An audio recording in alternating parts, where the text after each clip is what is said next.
నమస్కారం, ఘంటారావానికి స్వాగతం. ముందుగా ప్రధానాంశాలు. నెమ్మదిగా కదులుతున్న నైరుతి రుతుపవనాలు 4-5 రోజుల్లో రాష్ట్రమంతటా విస్తరించే అవకాశం.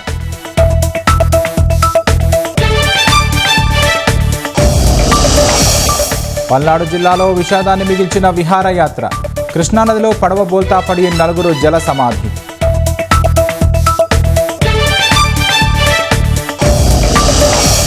ఫ్రాన్స్లో భారత్ ఇన్నోవేట్స్ సదస్సులో పాల్గొన్న ప్రధాని. భారత్ ప్రపంచ సమస్యలకు పరిష్కారం అందిస్తుందని స్పష్టీకరణ.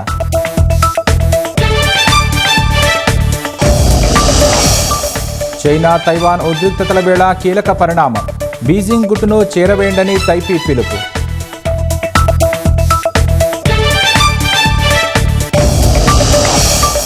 జంతువుల దాడికి భయపడి చెట్లపై నిద్రిస్తున్న గ్రామస్తులు. తమిళనాడు కన్యాకుమారి జిల్లాలో గిరిజనుల అవస్థలు.